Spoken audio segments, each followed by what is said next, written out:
दौरान आज उनकी सुरक्षा के साथ जो खिलवाड़ पंजाब की सरकार के संरक्षण में आज पंजाब के अंदर हुआ है, वह पंजाब के अंदर व्याप्त अराजकता और दुर्व्यवस्था का एक जीता जागता उदाहरण है। कांग्रेस शासित पंजाब की सरकार को देश की जनता से इस बात के लिए माफी मांगनी चाहिए। कांग्रेस सदैव से इस देश की संवैधानिक व्यवस्थाओं की अवमानना करती रही है। इसका एक उदाहरण एक बार फिर से देश ने देखा है। हमारे लोकप्रिय नेता और देश के माननीय प्रधानमंत्री जी की सुरक्षा के साथ जिस प्रकार की गंभीर चूक आज पंजाब के अंदर हुई है, वह अक्षम्य है और यह एक शरारत भरा पूर्ण पंजाब सरकार की और कांग्रेस की एक दुरभिसंधि को प्रदर्शित करता है। यह देश इस प्रकार की किसी भी साजिश को सफल नहीं होने देगा। कांग्रेस को और पंजाब सरकार को देश की जनता से माफी मांगनी चाहिए। देश के संवैधानिक प्रमुख के रूप में देश के प्रधानमंत्री जी की सुरक्षा के साथ किए गए खिलवाड़ के लिए उन्हें देश की जनता से माफी मांगनी चाहिए, क्योंकि यह सीधे सीधे देश की संवैधानिक संस्थाओं की अवमानना है और मुझे लगता है कि देश कभी भी इस प्रकार की कांग्रेस की शरारतपूर्ण साजिशों को सफल नहीं होने देगी। भारत के इतिहास में आज पंजाब की पुण्य धरती पर कांग्रेस के खूनी इरादे नाकाम रहे। जो लोग कांग्रेस पार्टी में मोदी से घृणा करते हैं, वो आज देश के प्रधानमंत्री को, उनकी सिक्योरिटी को किस तरह से भंग किया जाए उसके लिए प्रयासरत थे।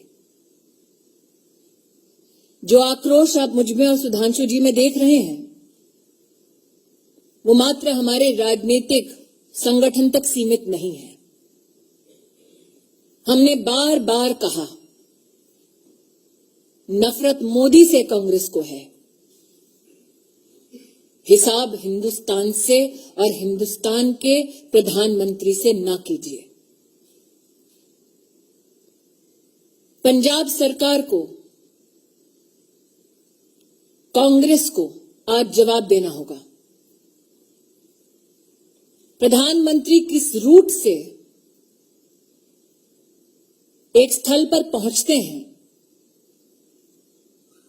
उस पूरे रूट की सुरक्षा का प्रबंध और कोई भी गतिरोध नहीं है, ऐसा आश्वासन पंजाब पुलिस ने प्रधानमंत्री जी के सुरक्षा दस्ते को दिया। क्या जानबूझकर प्रधानमंत्री जी के सुरक्षा दस्ते को झूठ बोला गया? प्रश्न 2, प्रधानमंत्री जी के पूरे कैवलकेड को जब रोकने का प्रयास हुआ,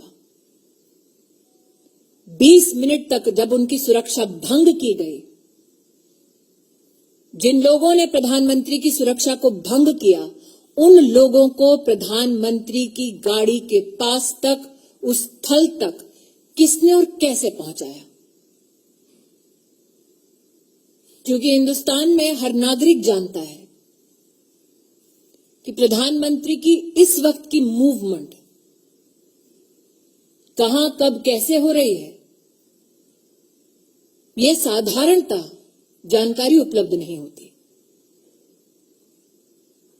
उस क्षण किसने उन लोगों को फ्लाईओवर पर भेजा, ठहराया, व्यवस्था की, इसका जवाब पंजाब की कांग्रेस सरकार को देना होगा।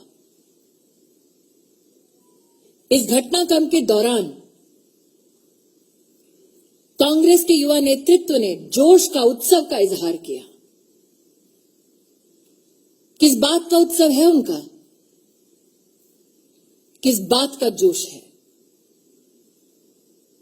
कि देश के प्रधानमंत्री को मौत की कगार पर ले गए थे। मुझे आक्रोश इस बात का है कि जब सुरक्षा कर्मियों ने पंजाब सरकार से उस समय संपर्क साधने की कोशिश की तो मुख्यमंत्री के दफ्तर से किसी ने भी संवाद नहीं किया। किस बात का इंतजार कर रही थी कांग्रेस की सरकार पंजाब में? शायद इसीलिए मीडिया में जो रिपोर्ट्स हैं कि लौटते वक्त प्रधानमंत्री जी ने, शायद मीडिया में कुछ लोगों ने इसको रिपोर्ट किया है, कि चन्नी जी के लिए संदेश दिया कि जिंदा लौट रहा हूं। मैं आज कांग्रेस पार्टी से कहना चाहती हूं, नरेंद्र मोदी देश के प्रधानमंत्री बने देश के नागरिकों के वोट और आशीर्वाद से। उन्हें ध्वस्त करना है तो इलेक्शन में करते हैं। ये साजिश रचने की क्या जरूरत थी? इन सभी सवालों को मात्र मैं या सुधांशु जी नहीं पूछ रहे, राष्ट्र भर में ये सवाल उठ खड़े हुए हैं। लेकिन वो लोग जो इस षड्यंत्र का हिस्सा है, उनसे कह दूं कि मेरा विश्वास है कि न्याय निश्चित रूप से होगा।